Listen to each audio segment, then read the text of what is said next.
Bienvenidos a Shot Financiero. Hoy con nosotros Javier García Sico.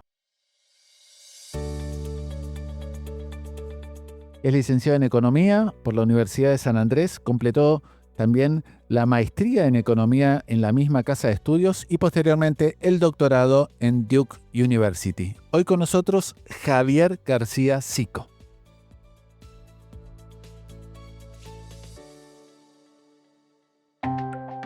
Presenta este episodio AdCap, Grupo Financiero.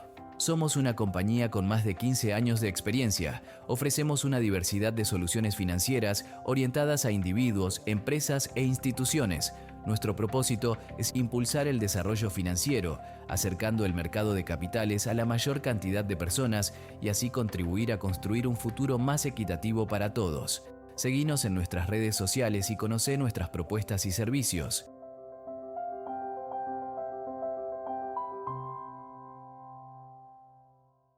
Y ya estamos conectados con Javier García Sico. Javier, un gusto tenerte aquí en Shot Financiero. ¿Cómo va? Hola Willy, bueno, muchas gracias por la invitación a participar del programa. Me gusta mucho, soy bastante fanático, así que un gusto estar acá. No, el placer es nuestro, Javier. Y bueno, ya que conoces más o menos la estructura, la primera pregunta es, ¿cuándo y cómo te surgió la vocación por la economía? ¿Secundario? No, en la facultad, y de hecho como que es bastante particular porque tiene nombre y apellido, y ese nombre y apellido es Juan Carlos de Pablo, a quien conoces bien, porque yo estudié en la Universidad de San Andrés, pero de hecho me anoté en San Andrés para estudiar administración de empresas, y medio creyendo que los economistas eran todos un poco chantas. Y entonces, nada, no había tenido buenas materias de economía en el secundario. Y nada, y cuando llegué a San Andrés, el primer curso que tuve, la primera clase fue con Juan Carlos de Pablo y me abrió la cabeza un montón. El resto del curso fue espectacular y me gustó tanto que dije, no, prefiero venir por este lado. Así que a partir de ahí empecé a cambiarme de carrera. Por suerte San Andrés tiene esta cosa de como un ciclo común a todas las carreras al principio, así que no fue demasiado costoso y ya luego me orienté directamente a la economía. ¿Y a qué secundario fuiste, Javier? Fui al Carlos Pellegrini, Ah, ok. ahí así que sí, muy buen colegio, pero me parece que tuve mala suerte con los profes de economía que tuve, no No te estaban a la inspiraron. altura, digamos así. No, para nada. Pero bueno, por suerte luego cambié el rumbo. ¿Y cómo fue el volantazo en UDESA? ¿Cómo fue? A lo largo de la carrera, bueno, después buenos profesores. ¿Quién, aparte de Pablo, qué otro más te gustó, te llamó o te inspiró? Sí, mira, tuve profes súper buenos. Uno que tuviste en el podcast fue Walter Sosa Escudero, que me dio el curso de econometría. También Mariano Tomasi, que daba un curso de Political Economy y uno de Organización Industrial. Y después, más como en la parte macro, alguien que lamentablemente ya no está, es Enrique Kawamura, un excelente profe que teníamos acá, que fue luego mi mentor de tesis. Me ayudó eventualmente a irme a estudiar afuera, un grande de verdad. Y después otro profe que recuerdo como un curso muy bueno fue Adolfo Sturzenegger, el papá de Federico Sturzenegger, que me dio curso de crecimiento económico. Así que la verdad que estuvo muy bueno la experiencia acá de San Andrés de Economía y me gustó tanto que eventualmente también me pasé a hacer la maestría acá en San Andrés y después también eventualmente decidí por irme a estudiar afuera. Porque como que te imaginarás, no es que desde el principio yo sabía que quería irme a estudiar, porque si ni siquiera sabía que quería estudiar economía, fui dándome cuenta de este sendero más académico, no tenía ni idea que esas cosas existían, así que fue paso a paso, digamos así. Y mirando tu currículum, Javier, veo que la crisis del 2001 te agarra en plena carrera de licenciado en economía, casi en el anteúltimo año. ¿Cómo viviste ese momento traumático para la Argentina desde los estudios de la economía? Sí, mirá, de hecho, yo terminé de cursar en diciembre del 2001, a punto tal de que no tuvimos, por ejemplo, fiesta de egresados porque hubo estado de sitio antes de la fecha que teníamos planificada.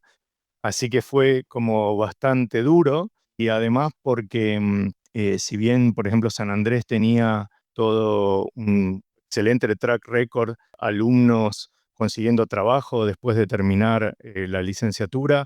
Incluso para gente, obviamente, que salía de esta universidad, se les complicó conseguir trabajo.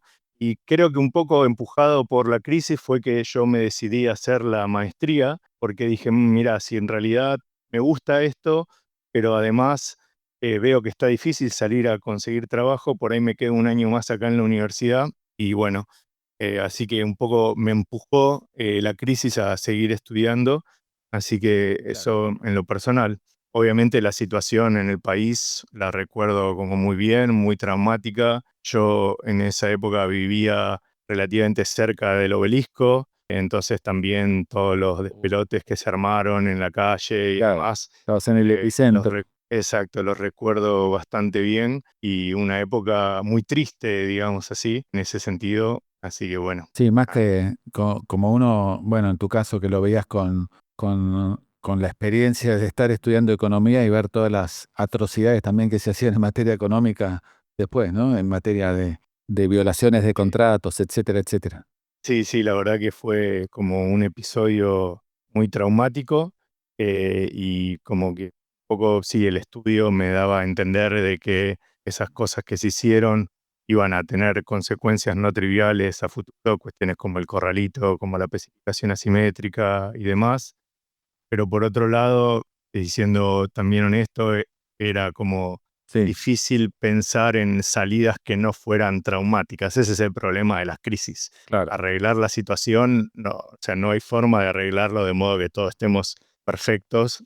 Y bueno, lamentablemente siempre hay perdedores. Así que sí, fue bastante traumático y con muchos costos a posteriori, obviamente, para el país. Y contame cómo fue la decisión de irte a estudiar afuera, porque no te tomás ninguna pausa. Es licenciado en economía, magíster en economía y de ahí afuera al doctorado. Sí, estuve como básicamente un año y medio entre que terminé de cursar la maestría y que me fui al doctorado, y en ese interín me quedé acá en la Universidad de San Andrés trabajando como ayudante en varias cátedras y también como ayudante de investigación de alguno de los profes. Por lo general, la mayoría de la gente que se va a estudiar afuera hace un poquito ese recorrido porque, como ya tus oyentes saben de haber escuchado a varios en este podcast, una parte importante de ese proceso de aplicación son las cartas de recomendación, y las cartas de recomendación aparecen cuando la gente te conoce y ha interactuado con vos, y entonces ese periodo es como bien importante como para justamente quienes te escriban las cartas tengan más para decir sobre vos. Pero sí, yo ya desde la maestría me había dado cuenta de que este sendero académico estaba bueno, era posible. Había todo un historial de San Andrés enviando alumnos a universidades en Estados Unidos en particular. Así que probé suerte por ese lado. De hecho, el hecho de haber terminado justo la licenciatura en la época de la crisis, ahí en el 2002 y demás, un poco limitó las chances que yo tenía, porque pensé que todos los ahorros que hice fueron luego de la especificación, así que costaba el triple ahorrar en dólares, con lo cual pude aplicar solo a un grupo pequeño, creo que fue 6 o 7 universidades que pude aplicar, pero no alcanzaba, así que las elegí un poco en conjunto con los profesores de tratar de maximizar Claro. la UCAM, pero no hacer locuras. O sea, yo nunca fui un Apuntar estudiante bien. todo. Claro, yo nunca fui un estudiante que me haya sacado 10 en todo, ni mucho menos. Entonces, por ejemplo, aplicar a universidades como, no sé, MIT o Princeton iba a ser una pérdida de plata. Claro. Entonces, hice como una aplicación un poco más targeted, digamos. Y bueno, tuve varias oportunidades, universidades que me admitieron, y me decidí por ir a Duke University, que queda en el estado de Carolina del Norte, que es una muy buena universidad, está por lo general entre el top 10 y el top 20 de los departamentos de economía de Estados Unidos. Y lo que me llamó mucho la atención, dado mis gustos en macro, era que en esa época Martín Uribe, otro Un grande. invitado previo Sí. del podcast, era profe ahí, y me hablaron muy bien de él los profesores de acá, y yo había leído algunos de sus papers y demás, así que fui como para trabajar con él básicamente. Y bueno, así emprendí el camino, eventualmente pude trabajar con él. Martín es un tipo impresionante, además Fuera de de serie, Martín, economista. ¿eh? Un fuera de serie. Sí, como economista, obviamente, y eso basta con leer un poco su producción académica, pero también es una persona espectacular que trata muy bien a sus alumnos y que te lleva en ese sendero que está bueno transitar, que es el de pasar de ser alumno a ser colega de él, porque en definitiva, una vez que terminas el doctorado, eventualmente podrías ser compañero de trabajo, digamos así, estar como a la par. Y todo ese proceso para mí fue increíble, me gustó mucho. Y bueno, Martín fue la gran guía que tuve ahí. Qué bien, qué grande, qué bueno. Y Javier, el fondeo entonces, ¿pudiste conseguir algún tipo de beca? Sí, exacto. Ya para esa época era bastante común que las universidades, si te admitían con financiamiento completo, es decir, no solo la beca en cuanto a la cuota de mes a mes, sino también para gastos de vida, para que vos puedas alquilar un departamento, vivir más o menos bien. Obviamente el presupuesto, te imaginarás que no daba para lujo, ni mucho menos, pero uno podía vivir tranquilo y dedicarse al estudio, obviamente. ¿Y qué otro profesor tuviste en Duke que te haya llamado la atención? Vos sabés que justo hace poco entrevistamos a Walter Molano, que es otro graduado y el doctorado en Duke, Sí, pero sí, es bastante verdad. antes que vos. Sí, sí, sí, sí. Sí, no recuerdo exactamente la fecha, pero recuerdo haberlo escuchado. Mira, la esposa de Martín Uribe se llama Stephanie Schmidt-Grohe y es otra muy, muy gran macroeconomista y fue una experiencia espectacular tenerla como profesora.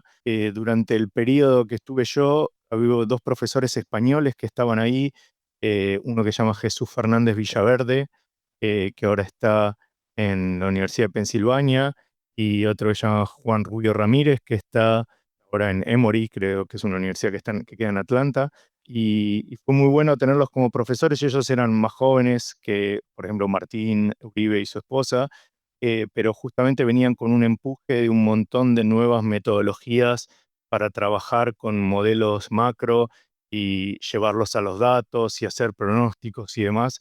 Así que fue como un diferencial comparado con otra gente que se estaba graduando a la vez, sobre esas habilidades de manejo de modelos y el uso como más cuantitativo de los modelos, no solo para pensar en términos cualitativos. Así que eso fue un poco lo que yo desarrollé como mi agenda de investigación durante el doctorado, en la tesis y demás. Así que la influencia de ellos cuatro fue como fundamental en ese sentido. Después, la verdad que tuve profes como muy, muy buenos en otras áreas, como en econometría. Hay profes muy famosos que se llaman George Tauken y Tim Bollerslev, que la gente que hace econometría por ahí seguramente haya leído papers de ellos. También tuve buenos profes en micro. Así que no, pero la verdad que fue una excelente experiencia en cuanto a lo académico, digamos así, pero también es una gran experiencia humana ir a estudiar afuera, la interacción con gente de culturas totalmente distintas y toda esa interacción, la verdad que es riquísima y también te Que, hace disfrutar un montón más toda la experiencia, ¿no? claro, claro. Y contame la reacción o cómo es tu experiencia, Javier, cuando, ok, termino la tesis, me la aprueban, doctor en economía, ¿y ahora qué? ¿Cómo fue tu caso? Primero que eso como que ocurre un poquitito antes, de alguna manera el objetivo final del doctorado, aunque formalmente es la tesis, el objetivo final del doctorado es conseguir trabajo. Y entonces en general en los doctorados, uno cuando ya sabe que está por terminar, empieza con el proceso que se llama de job market o mercado de trabajo. Y bueno, yo ahí tenía por un lado unas preferencias familiares, personales. Yo estaba con mi esposa y nuestro objetivo último era volver a Argentina, pero la idea era, bueno, ok, vamos a explorar todas las oportunidades que salgan, y veremos si hay algo que llama mucho la atención. Hacemos, así que yo fui al job market como la gran mayoría de mis compañeros y tuve algunas ofertas de universidades allá y de las reservas federales. Y es un periodo un poco estresante, ¿no? Porque estás decidiendo qué es lo que vas a hacer a continuación, ¿no? Y hay un montón de gente buscando trabajo y eso es bueno, pero también hay un montón de graduados que están yendo a buscar trabajo, así que hay como una competencia y es como bastante estresante todo ese periodo. Pero eventualmente lo que me surgió es una oportunidad que era trabajar en el Banco Central de Chile, donde a diferencia del Banco Central de Argentina, está mucho más como profesionalizado y tiene un conjunto de personas y la organización que es muy parecido a bancos centrales de países desarrollados. Entonces me llamó mucho la atención eso. Obviamente estaba más cerca de Argentina, que era como el objetivo último. Así que durante casi 2 años trabajé ahí, pero de hecho viajaba mucho porque mi esposa volvió a Buenos Aires y yo iba y venía desde Santiago todos los fines de semana. Así que conozco el aeropuerto de Santiago casi casi como conozco mi casa. Tenés muchos cruces de los Andes, obviamente. Sí, muchas turbulencias en el medio, mucho esperar en los aeropuertos Sí. también y esas cosas. ¿Y Em, cómo describirías a los oyentes, a los estudiantes, lo que es trabajar en el Banco Central de Chile? Mira, la verdad que está muy bueno porque yo, o sea, no trabajaba tomando decisiones, digamos así, ¿no? Yo era lo que a veces se llama como un analista, era llamado, llamémoslo analista senior, porque como ya venía con el doctorado, traía experiencia. Y el rol que tienen esos economistas es hacer análisis que les resulte de utilidad para las personas que sí toman las decisiones, que son el presidente del Banco Central, los miembros del directorio y demás. Am, entonces, tenía como dos cosas súper buenas. Primero, que el staff, digamos así, todos los que no eran estos que tomaban las decisiones, era gente muy bien preparada, que tenía muy aceitado un montón de herramientas y modelos que usaban para el seguimiento de la macro. Entonces eso estaba muy bueno y yo un poco me metí ahí a colaborar en agrandar, digamos así, ese set de herramientas. Pero después la otra cosa era que el nivel que tenían las personas que estaban en el directorio del Banco Central, empezando por el presidente, que en esa época cuando yo llegué era José de Gregorio, un gran economista chileno súper famoso, reconocido tanto por su parte académica, como también como por su parte de políticas públicas. Pero no solo es, sino que el resto de los miembros del directorio tenían un altísimo nivel. Entonces el feedback que había entre lo que nosotros llevábamos, las preguntas que ellos hacían y cómo eso luego volvíamos a nuestros escritorios a decir, nos preguntaron tal cosa, ¿cómo vamos a hacer? La verdad que era muy bueno. Y de hecho, Martín Uribe me había anticipado que podía ser así. Martín Uribe había trabajado en el board de la Fed y me decía, lo bueno de trabajar en los bancos centrales cuando sos bueno es que aunque lo que vos quieras hacer es hacer investigación, lo bueno es que no tenés que buscar ideas, porque las ideas están ahí, te las vas a cruzar todo el tiempo. Entonces, por ejemplo, cuando yo llegué al Banco Central de Chile, fue a principios del 2009, había estallado el año pasado la crisis de Lehman Brothers y demás. Fue toda esa etapa donde los bancos centrales empezaron a bajar agresivamente las tasas de interés y bueno, ¿y qué hacemos ahora que llegamos al límite cero? Entonces, como parte del trabajo, yo escribí algunos papers que ayudaban, primero los escribí no como papers per se, pero sino como modelos para tratar de pensar ciertos trade-offs que habían cuando llegabas a ese límite inferior, perdón, de la tasa, al límite cero. Y después, con el feedback que obtuve y demás, armé un paper más como formalmente y pude publicar 2 o 3 papers relacionados a eso, algunos más teóricos, otros más con la experiencia de Chile en ese momento. Así que era un lugar espectacular porque si bien hacías lo que a veces llamamos como policy work, informabas a los hacedores de política, por otro lado la idea era, bueno, aunque te corre el tiempo, que ese es como el principal constraint, porque el presidente tiene apuro en preguntarte las cosas, che, tengo que tomar esta decisión mañana, ¿qué vamos a hacer? Lo que tratábamos de hacer nosotros es como darle el análisis con el mismo rigor que trataríamos de tener si escribiéramos un paper. Y entonces eso era súper valorado en ese lugar, estaba todo el mundo en esa misma onda, digamos así, y eso genera como un montón de externalidades buenísimas para cada uno de nosotros, y la verdad que fue una etapa bárbara. Y nada, de la cota cero fue algo que yo ni siquiera había pensado en esas cosas cuando estaba haciendo el doctorado, pero un poco por las circunstancias tuve que volverme un experto en el tema en algún sentido.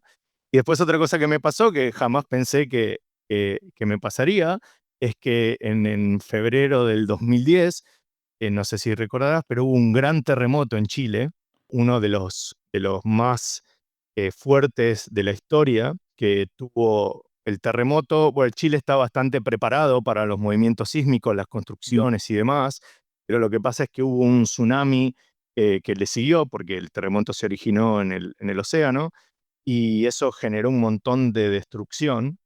Y entonces estábamos ahí en el banco y decíamos, bueno, tenemos que tener una idea de cómo le va a impactar esto a la economía ahora que ocurrió. Y entonces, como que en una semana tuvimos que leernos toda la literatura que había sobre los costos generados por desastres naturales, cómo hacer para la contabilización de estos efectos y demás. Y entonces dividimos como en dos grupos. Por un lado, algunos que miramos esa literatura y tratamos de hacer estimaciones o usar estimaciones previas en base a esas cosas.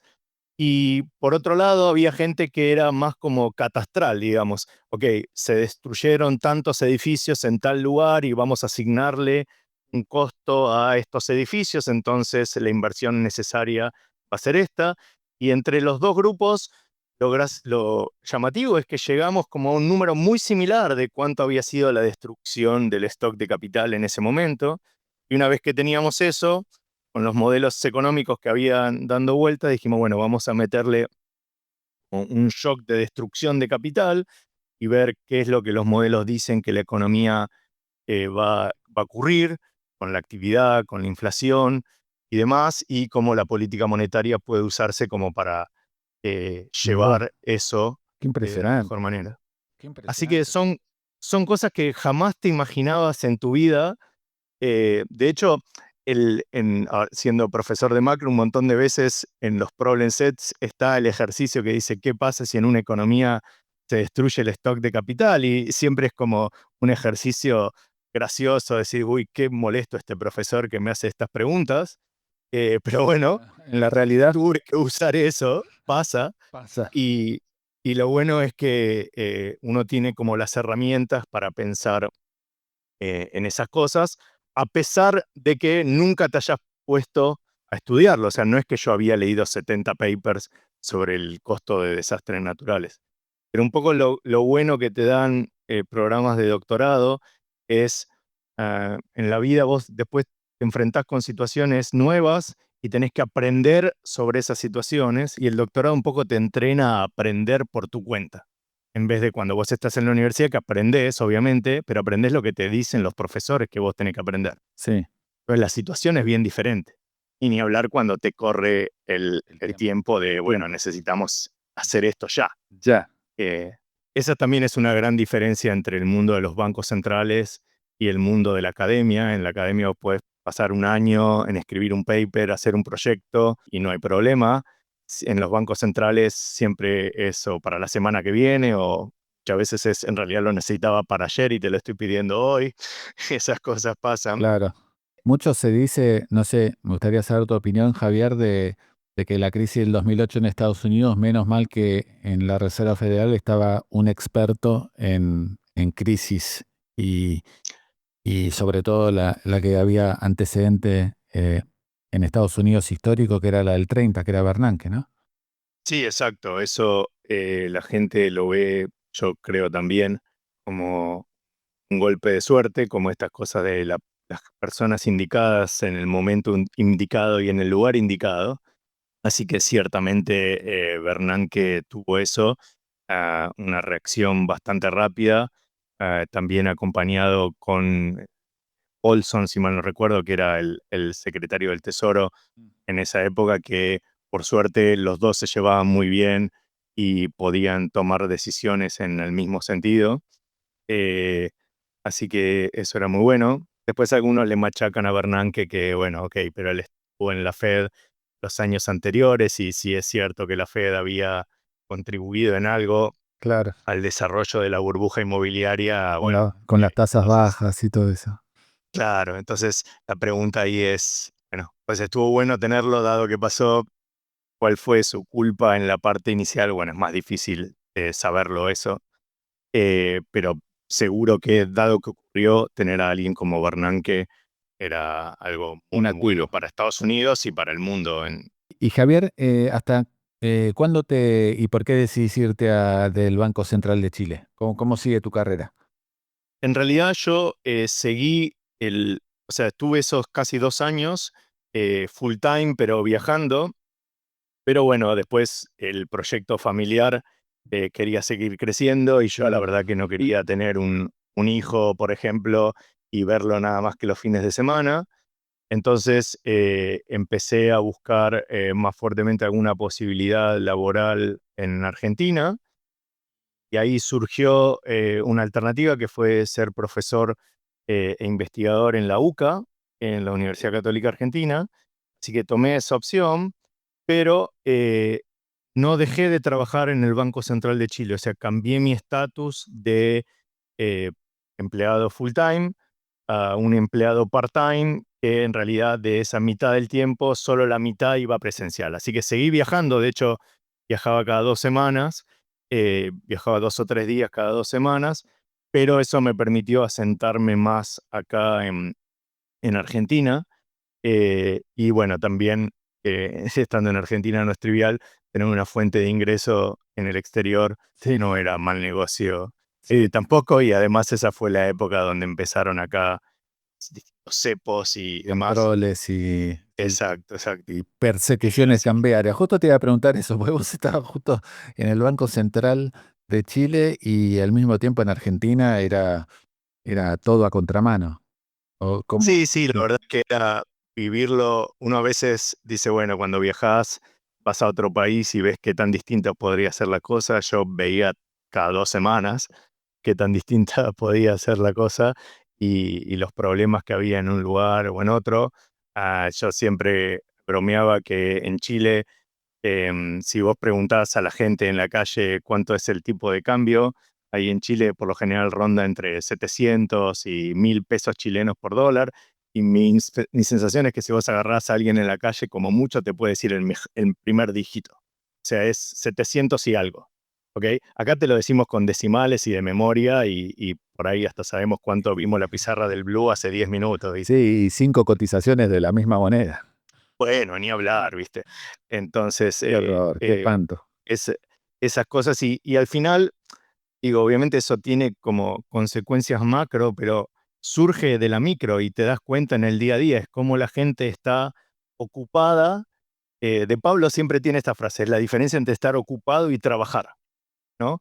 Entonces dice, bueno, mira, un dueño de una empresa, de una fábrica, está trabajando cuando está pensando cómo hacer para producir mejor, y cómo vender mejor, cómo mejorar el producto y demás. Y dice, pero por otro lado está ocupado si lo que está haciendo todo el día es hablando con el gerente de finanzas, con el contador, con el que le hace los impuestos y demás. Y la verdad es que era así, porque vos acá en Argentina tenías la gente muchísimo más preocupada por problemas financieros y en Chile eso no pasaba y las discusiones aún de la gente que trabajaba, ya sea en relación de dependencia o que tenía alguna pyme o algo así, eran bien distintas las preocupaciones y a la larga eso tiene implicancias en, individuales, obviamente, pero en la macro en su conjunto. Y es muy difícil con ese arrastre, con ese peso que vas cargando, poder levantar cabeza, digamos. Es como caminás, caminás, caminás y siempre con una piedra gigante, como si fuese ese, ¿cómo se llama? Obelix, pero sin la fuerza de Obelix, digamos, Totalmente. digamos así. Así que sí, eso era como lamentable, y medio que cada vez que viajaba era toda una cuestión emocional de decir, pucha, mira qué desastre que es esto otro, y acá no es que me tuve que ir a Estados Unidos para ver cómo se pueden hacer las cosas más o menos bien, sino que era cruzar la cordillera y ya se veían unas diferencias fenomenales. Ahora, viendo tu currículum, Javier, digamos, se nota y exhibe una pasión por la docencia, pues yo veo que pasaste por, además de haber estado en Duke, pasaste dando clases en la Universidad de Chile, la Universidad Católica de Chile, la Universidad de la República de Uruguay, la UADE acá en Argentina, la DITELA, el SEMA, UDESA, bueno, y San Y Andrés la desde UCA ya también. ahora, y la UCA. Sí. Sí, la verdad es que a mí siempre me gustó dar clases, desde que tuve mis primeras experiencias, en esa época que te contaba que mientras estaba haciendo la maestría, parte de la beca que yo tenía era que tenía que dar clases de las que llamamos como tutoriales o clases prácticas. Siempre me gustó mucho, así que a pesar de tener otro tipo de trabajo que no me obligaba a dar clases, igual yo buscaba la posibilidad de hacerlo. Primero porque me gusta la interacción con los alumnos, obviamente eso está muy bueno, y que es algo que uno cuando ahora que hoy uno va creciendo, lo vas apreciando un poquito más. Al principio no tenía mucho más que 6 7 años más que mis alumnos, ahora ya los doblo en edad o un poquito más. Em, pero también una cosa que me di cuenta es, uno termina de aprender las cosas cuando se la tenés que enseñar a alguien que no la sabe. Y entonces para mí, eh, dar clases es buenísimo porque me volvió mucho mejor en las cosas de investigación, en el manejo de modelos, de técnicas de estimación, de un montón de cosas, porque justamente el tomarse el tiempo para tratar de ver cómo voy a hacer para explicarle esto difícil a alguien que se estaba formando, es un desafío fenomenal y que te termina nutriendo, más allá de si te gusta interactuar con la gente o no, digamos así, porque terminás aprendiendo más de esos temas que si no lo hubieses hecho. Entonces, a pesar de tener distintos trabajos, siempre lo hacía. Como esto de la UCA que yo tenía, surgió recién después de 2 años que yo estaba en Chile. En el medio, mientras por ahí me tomaba algunos días y en vez de estar los 5 días en Chile, estaba 4 días, y ese día que estaba en Argentina empecé a dar clases en la UADE, empecé a dar clases en Ditela. La idea era que, bueno, en hacerme conocer con la gente de las distintas universidades, como para que eventualmente cuando surgiera una posibilidad, yo poder hacer ese retorno. Pero como te digo, para mí siempre fue algo como súper positivo dar clases. Javier, entre el 2018 y el 2021 estuviste en el Banco Central de la República Argentina. ¿Cómo fue esa experiencia? Todo eso del mundo del Banco Central, la verdad que me gustaba mucho y me daba lástima no poder hacerlo en mi país. Si bien había intentado en varias oportunidades acercarme a la gente del Banco Central en periodos anteriores, eventualmente cuando surgió el cambio de gobierno de Macri y asumió Federico Sturzenegger, y en particular yo tenía una relación con Andy Neumeyer, que era el economista jefe del Banco Central en aquel momento.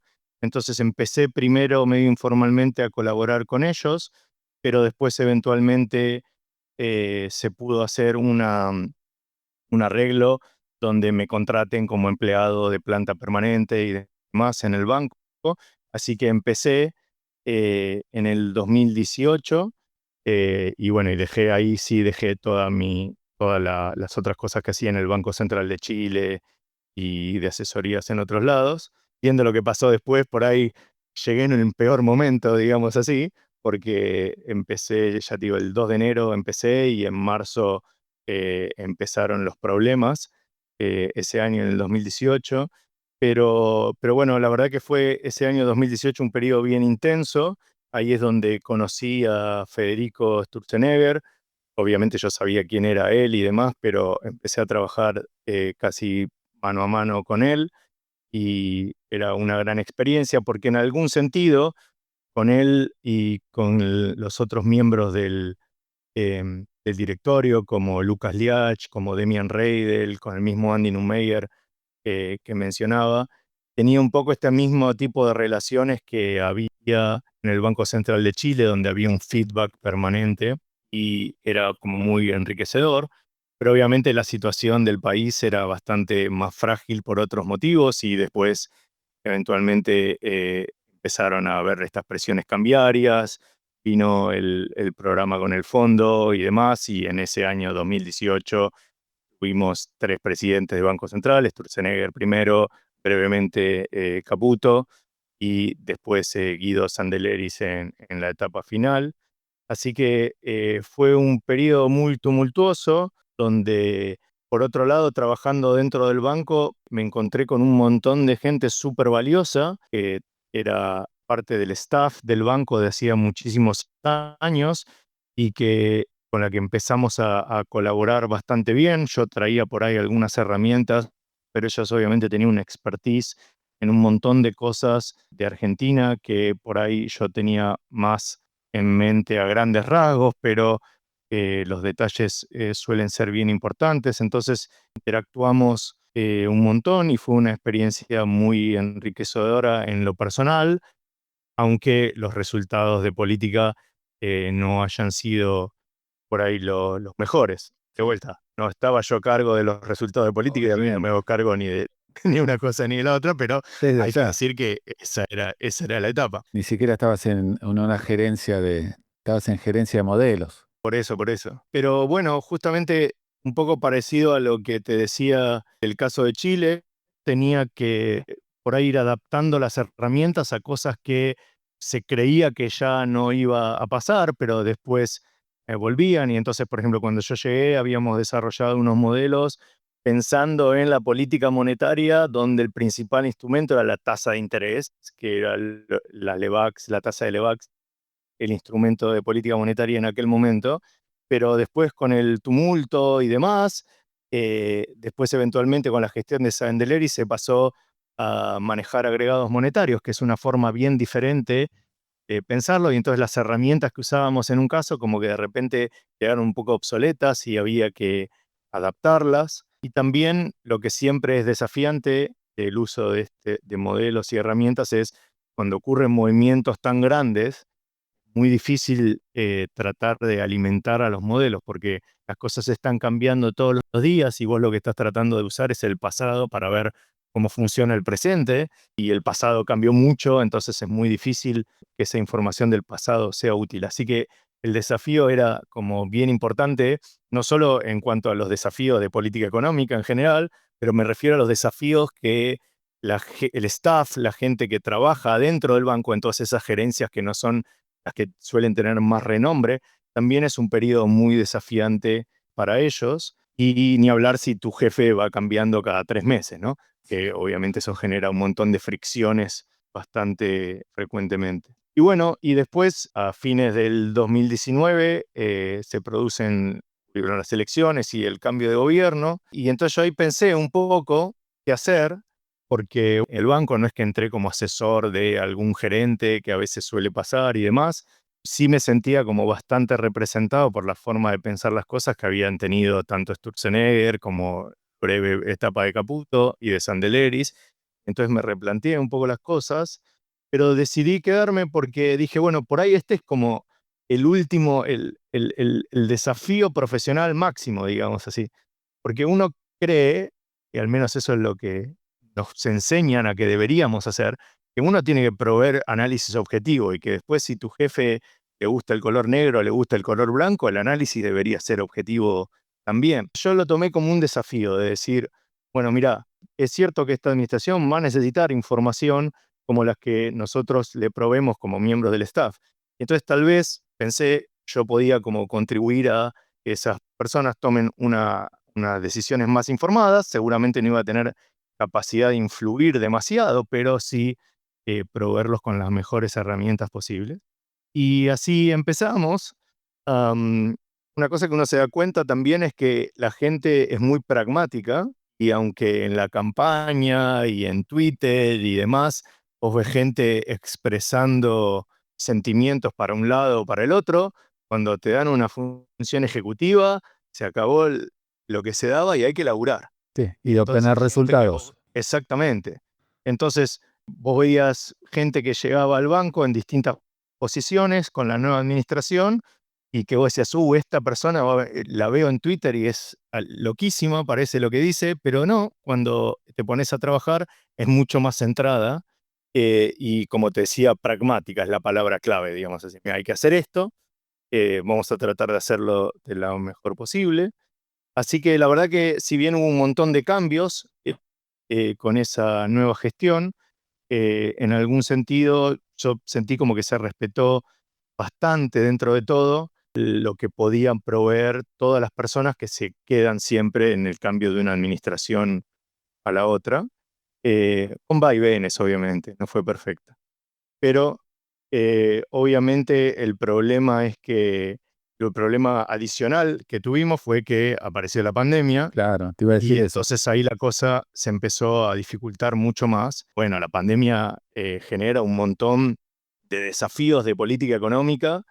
Uno piensa en la política monetaria, hablamos el tipo de cambio y demás, pero yo recuerdo algo patente que como que me abrió los ojos en ese momento, que era de repente yo no, obviamente el Banco Central es un lugar súper grande, hay un montón de gente trabajando y vos interactúas con el 10% de la gente del banco. De repente, por ejemplo, empezamos a tener interacciones con las personas que estaban a cargo de decidir la logística de los billetes y monedas, que decían, bueno, pero si ahora todo el mundo se va a ir a la casa y va a empezar a sacar efectivo, ¿cómo vamos a hacer para proveer todo esto? Porque los billetes no es que los imprimís de un día para el otro. La imagen que tenemos en la cabeza de la impresora que sirve figurativamente para hablar de muchas cosas, bueno, no funciona así tan rápido. Hay que encargarlo los billetes, y entonces había todo un desafío logístico y nosotros como la gerencia de modelos teníamos ahí un rol para decir, bueno, tratemos de prever cuál va a ser la demanda de billetes y monedas que vamos a tener y como para que ellos puedan ir anticipándose un poco a eso. Entonces, de vuelta, situaciones eh, que nunca pensaste en tu vida que ibas a vivir te llevan a tener que usar las herramientas que vos usabas para cosas completamente diferentes en pos de algo que la mayoría de la gente por ahí no aprecia, pero bueno, la economía siguió funcionando y no faltaron billetes y monedas. Igual debo decir que gracias a que existían ya en esa época las distintas apps de pago de billetera digital y demás, porque probablemente si no la cosa hubiera Sí, sido sí. bien distinta. Más complicada, seguramente. Javier, Seguramente. cómo llegas a UDESA? Y ahí comentamos a los oyentes que te acaban de dar el premio al mejor docente de posgrado de toda la universidad. ¿Cómo fue ese reconocimiento y tu actual experiencia en UDESA?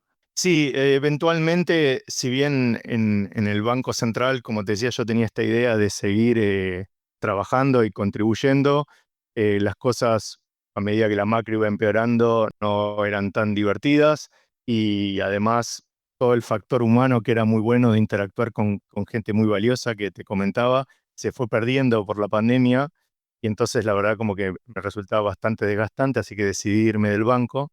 Hice un paso breve en el medio en la Universidad del SEMA, casi un año completo, y después eventualmente surgió la posibilidad de trabajar acá en UDESA. Para mí era como el objetivo final. Yo me formé acá y como te decía, no es solamente que me formé, sino que descubrí que me gustaban estas cosas estando acá. Y muchos de esos profesores que te mencioné al principio, como Walter Sosa, Mariano Tomás y demás, siguen siendo profesores acá. Y esto de poder tenerlos como colegas, para mí era como un sueño, un objetivo. La verdad que cuando surgió la posibilidad la tomé casi sin dudarlo. También hay un plantel de profes muy buenos acá, y entonces se genera una atmósfera entre profesores y alumnos, y un poco también con el resto de la comunidad, que es como súper positiva, nos empuja a todos hacia adelante, los profes nos empujamos entre nosotros, los alumnos reconocen eso, entonces atraemos alumnos muy buenos, que después por ahí cuando vienen a hacer la maestría, muchos se van a hacer el doctorado al exterior, y la verdad que es como un ambiente que me encanta. Y bueno, justamente ya te había comentado antes que la parte de la docencia siempre fue para mí muy importante. Me la tomaba como este tipo de desafíos de decir, bueno, vamos a tratar de aprender enseñando, digamos así. Así que seguí con eso. A veces muchos nos escuchan también, muchos docentes y profesores de economía. ¿Cuál es tu truco para mantener a los alumnos interesados o que tus clases sean también, que tengan alto rating y que en definitiva te hayan otorgado ese premio al mejor docente de posgrado? ¿Cuál es si querés antes de iniciar un curso al principio de año, cuál es tu estrategia o qué, o qué herramientas tenés a mano para compartir? Mira, o sea, yo ahora te cuento si querés cómo lo encaro yo. No sé si es una clave del éxito y demás. Digamos, este premio me sorprendió a mí. Obviamente, sé que los alumnos aprecian mis clases y demás después de llegar a una distinción. No sé, y también tengo profesores, colegas muy buenos. De hecho, hay varios del Departamento de Economía que han ganado premios similares en años anteriores. Así que tampoco quiero decir que tengo la bola de cristal, digamos, acá y voy a decir la verdad revelada. Pero yo lo que trato de hacer es enseñar las cosas que me apasionan a mí y transmitirle esa pasión, poder apreciar la diferencia que yo muchas veces llamo entre a veces el economista de charla de café y un economista profesional, y ver que aunque en Argentina todos sabemos de economía, así como también somos todos técnicos de fútbol, no es lo mismo y hay diferencias. Entonces trato de dar la clase transmitiendo eso. Pues yo creo que eso motiva a los alumnos de una manera particular y genera como un feedback que es positivo, de que ellos se enganchan más, participan más y entonces eso te desafía más a vos para poder mejorar y dar mejores clases y entonces al final terminamos todos más contentos que si eso no hubiese pasado. Claro. Entonces, yo creo que eso es como tratar de transmitir la pasión por lo que estás enseñando. Al menos creo que eso es algo que a mí me sirve. Después, si te dan un premio o no, no sé.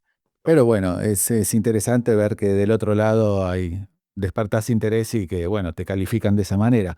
Javier, Sí, sí. quizás, bueno, también por ahí es una misma pregunta que haces vos a los estudiantes. ¿Qué consejos le das a aquellos que están iniciándose en la carrera, a los que están en primer año de economía?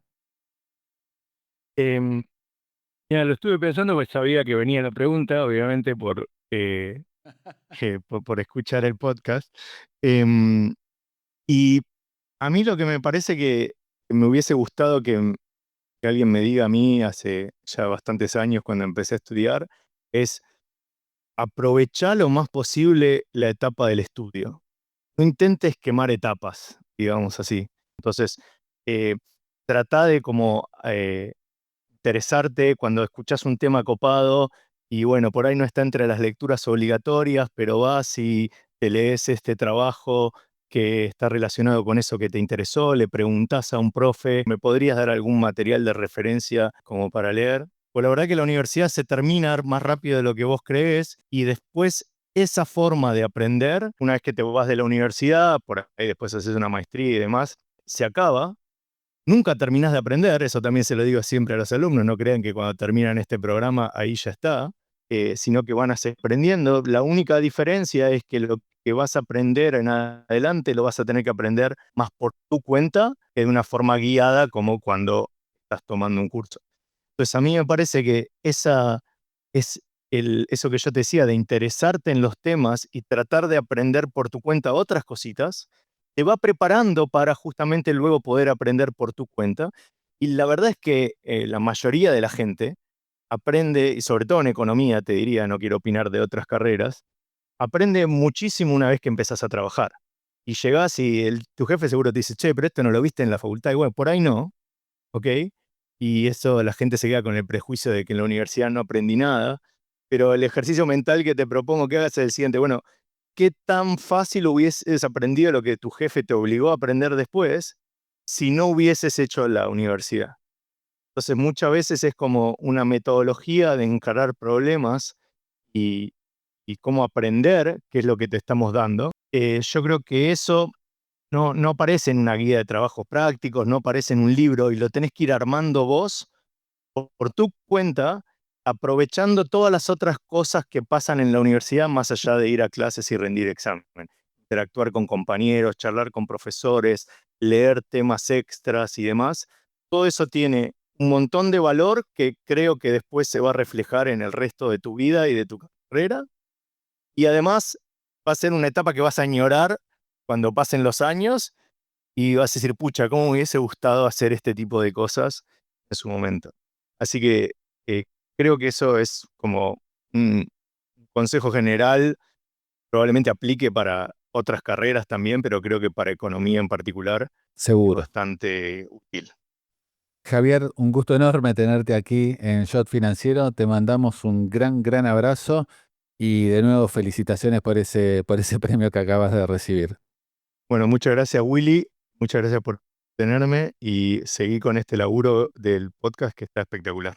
Abrazo enorme y saludos a todos por ahí. Chao, saludos.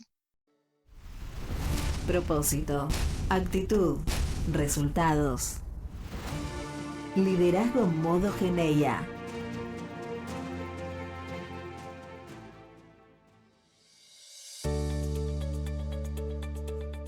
Hasta aquí la entrevista con Javier García Sico.